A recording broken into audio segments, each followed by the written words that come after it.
What's going on YouTube? My name is Ryan, welcome back to my channel. So today I'm going to be doing the Q&A that I promised about my top surgery. So any questions that you put in the previous video I put up, those are going to be the questions I'm answering. Just as a reminder, the surgery I got is called the peri-areola procedure. It's the one where it just cuts underneath the nipple and like little incisions on the side for the drains, but that's it. I got it about a month and a half ago, so I'm about a month and a half post-op. So let's get these questions started. How does it feel to wear shirts now post-op versus pre-op? At first, when I first started wearing shirts, right here in this middle section, right between, it felt so weird to have a piece of fabric actually touch that skin. I was still really numb everywhere, so I couldn't really feel it. My nipples were so sensitive, but I couldn't feel them at the same time. Very strange, it's very strange. And obviously I can breathe so much better without having to wear a binder. I don't have to worry about taking it off before I go to sleep. I can just go to bed, and if I fall asleep, then it's perfectly fine. I don't have to worry about accidentally falling asleep with it on. Why did you decide to have the surgery at this point in your life? And how much has it affected your everyday life? Well, I decided to get the surgery at this point in my life because it's the soonest I was able to get the surgery. If I could have gotten it years earlier, I would have. But it's just, I needed the money, and then the process to go through with all of the referrals and seeing the doctors, it just took a long time. So I did it as fast as I could. And how much it's affected me? I don't know, it's just so relieving and freeing to not worry about this part of my body anymore. It's one less thing to bring to the bathroom when I'm gonna go take a shower. Like the binder, like not wearing the binder, I'm so happy I don't wear the binder anymore.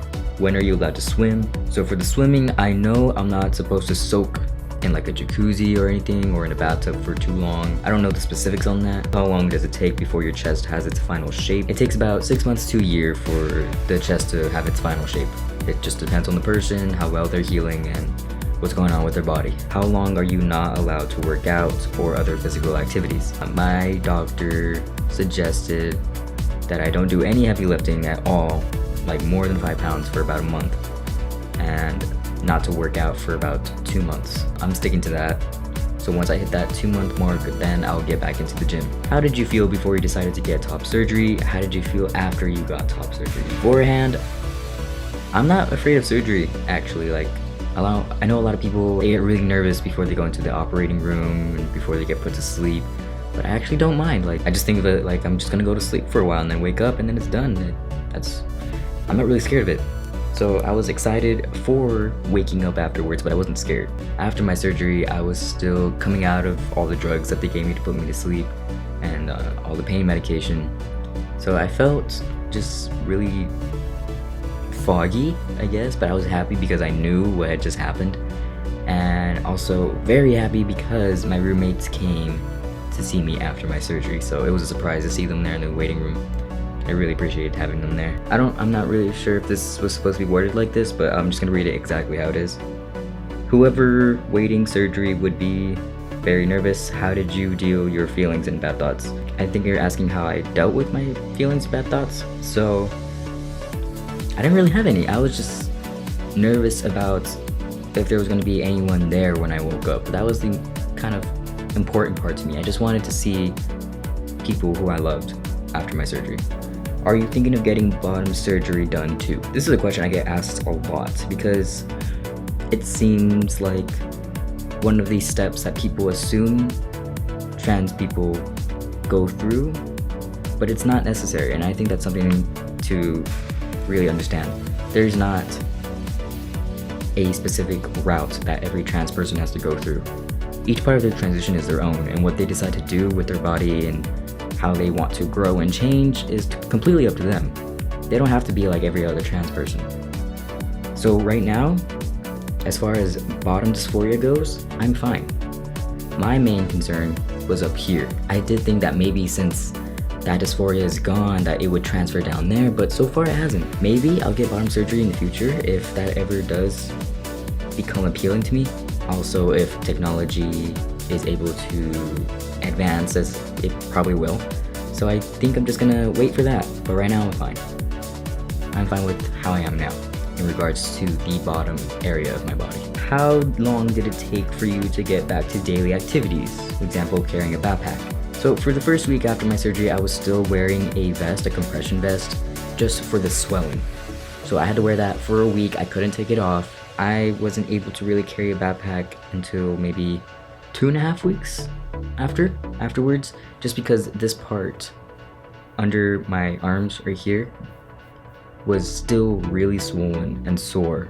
So to have the backpack over right here, it wasn't in that exact spot. I would say it would take maybe like after 3 weeks or after a month.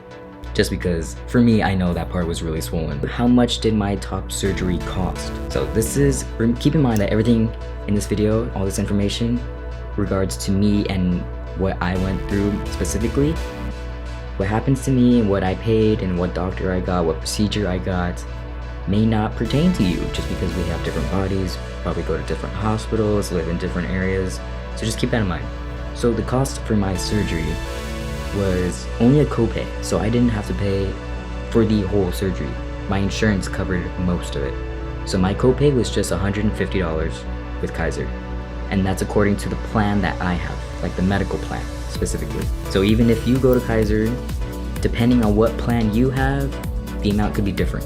So $150 was it for me. How long before the pain went away? I would say after a month is when I didn't feel as much pain anymore. I'm just gonna say like a ballpark. Wow, I didn't notice these until right now. I should move. Okay, that's better. Now it's just right there. I would say after about 3 weeks is when the pain started to lessen a lot more. After a month, it was a lot better. So the pain is subjective.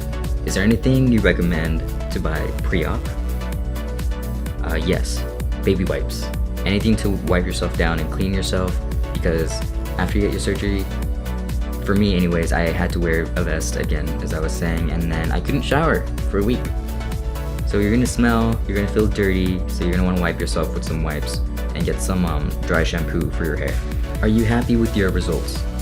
So far, yes, considering that I'm only about a month and a half post-op, I like my chest so far, and knowing that the chest doesn't really settle into its final shape until after at least 6 months, I'm happy with where I am.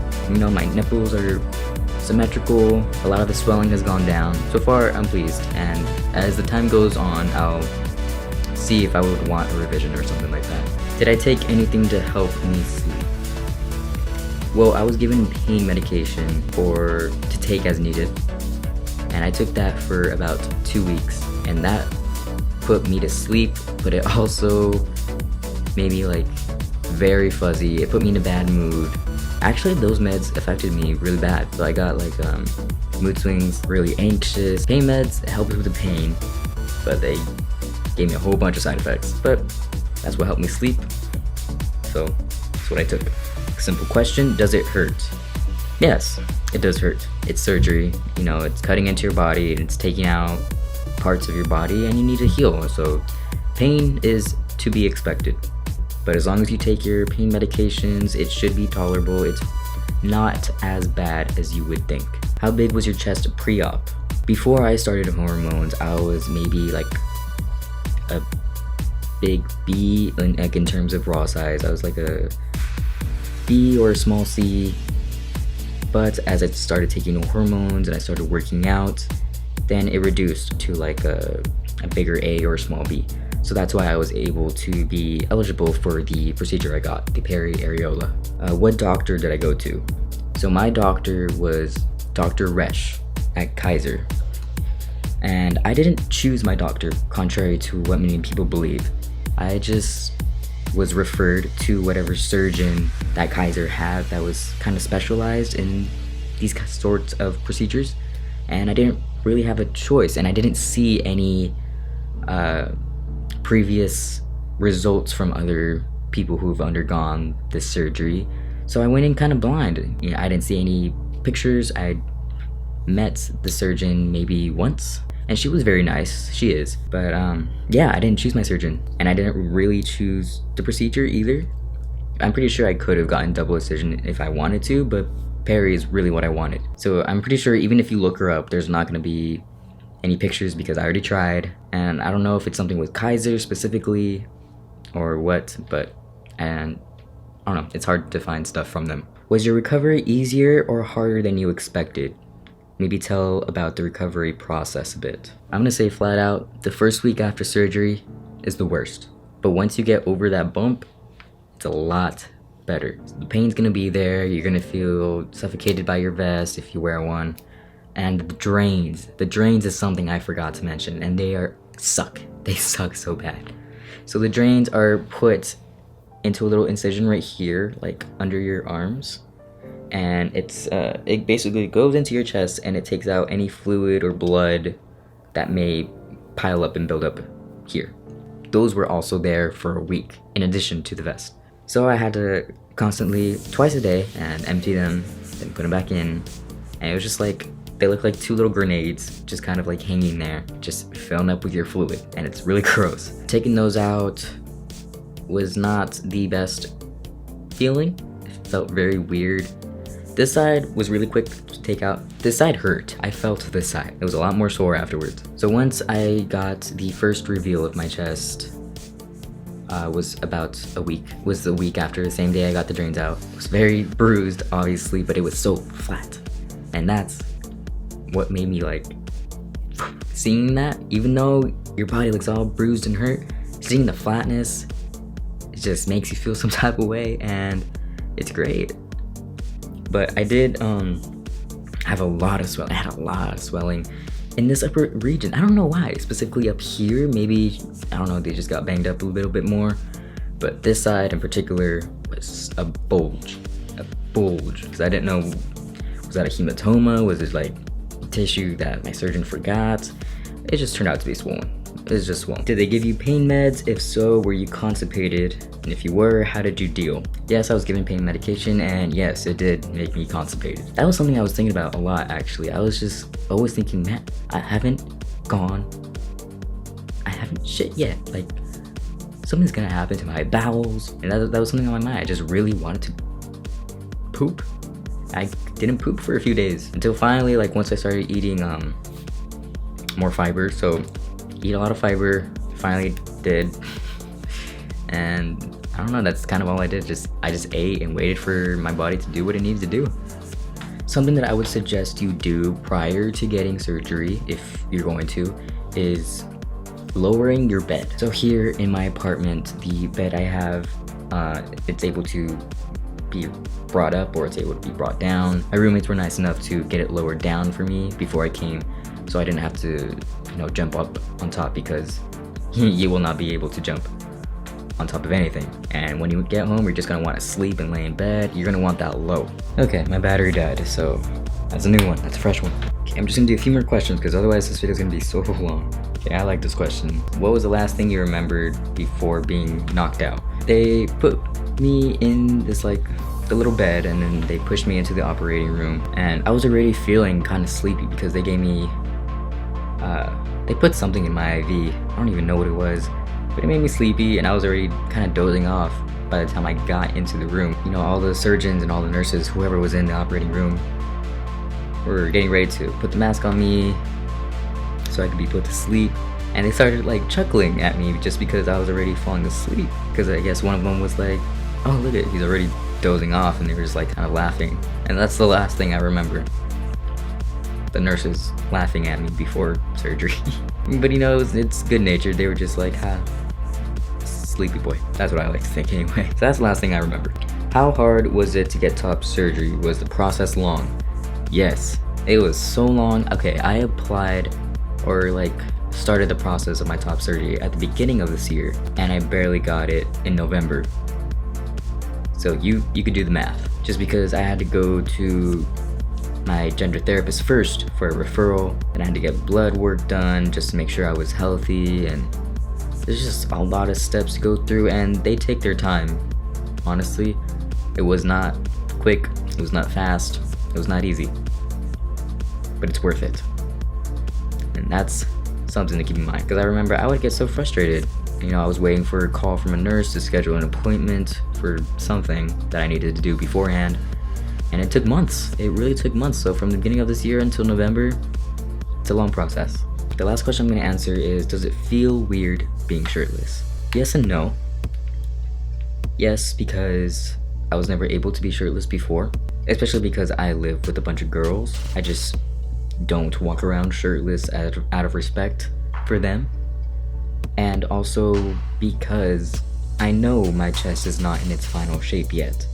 I know this is not the best it could be looking, and I just kind of don't want anyone to see it until it's the way it's supposed to be. Because the healing process it's not pretty, and people think that immediately what they see, all the bruising and all the scarring and the scabs, they think that's what you end up with, but it's not the end of your healing. You know, there's still a lot more for your body to go through, and it just takes time.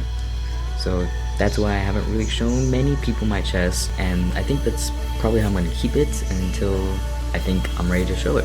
So that's going to be it for this video. If I didn't answer your question, I'm sorry, but just for the sake of time and editing, these are the questions that I have answered so far, and I'll probably do a update video later. But yeah, hopefully some of the questions I answered are beneficial and inform you of what you wanted to know. So now that this is done, if you have any videos that you would like me to do, if you have any videos you would like me to talk about specifically as a whole, you can go ahead and comment your suggestions down below, and I will take all of those into consideration for my next videos. Please be sure to like and subscribe to this video. You can follow me on any of my social media, which is down below and also on screen. Please don't ask me what my Snapchat is. It's always down there, and it's always on the screen somewhere. Look for it. Alright, that's it everyone. I hope you all have a wonderful day. Thank you so much for watching, and I'll see you next time.